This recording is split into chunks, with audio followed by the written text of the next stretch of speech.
Oh, it's the sound of Satan's hooves in my skull, or the sound of Coil, a band of synthesizer-playing Aleister Crowley followers. They make pop promos and advertising jingles, and they're interested in the occult. Formed in 1984, Coil have issued a steady stream of albums with titles like Scatology, How to Destroy Angels, and Anal Staircase.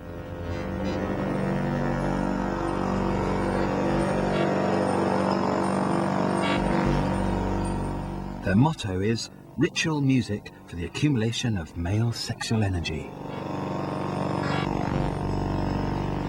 I've been invited to tea with Coil at their house. It's only going to be nettle tea because their bodies are sacred and they'd never abuse them.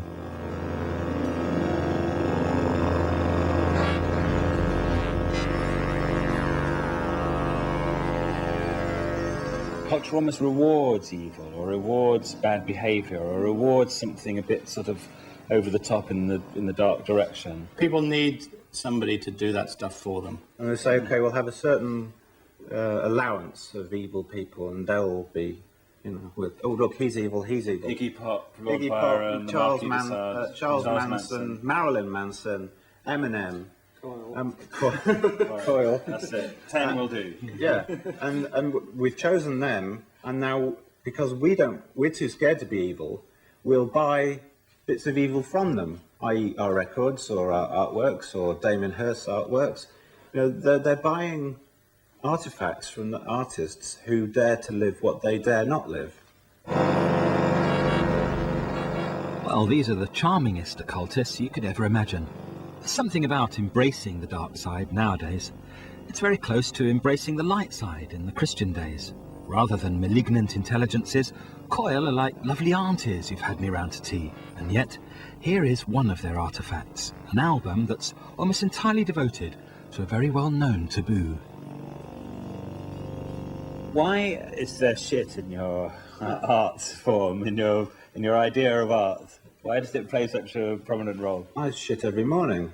You know, it's manure. It's as sacred to me as blood or piss or shit or spunk or tears or anything. My body is sacred. You know, I'm not just a piece of meat. It's part of basically the Christian, way of thinking is to abhor certain bodily functions, all bodily functions to a greater or lesser extent, and it's just crap. We're not scared to get our hands dirty. I mean, we're not scared to deal with blood and shit. Any intense and everything, mental states, strange mental states. Any intense spiritual organisation or a spiritual school of learning apart from Christianity, you'll find that monks and so on go through extended periods of living amongst dead bodies and studying those things, studying the decay. Why is Christianity so concerned to be washing its hands all the time? Because it's about denial of responsibility. I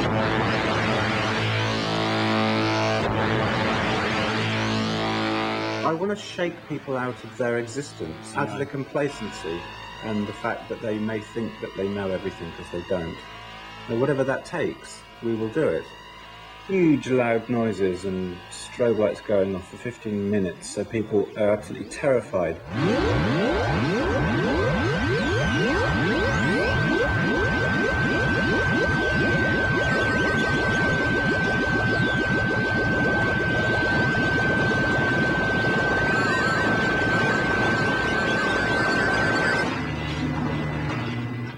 Coil's extensive library is stocked with books of evil. But for them, it's not evil. It's a body of knowledge from which they derive a moral code. In this moral world, evil is a game you play for special consciousness-raising rituals. They have some paintings by Crowley. Here's one of prostitutes in Berlin from 1915. Crowley never studied painting and despised anyone who did. He said when it came to art, he was an old master, since he mostly painted dead souls.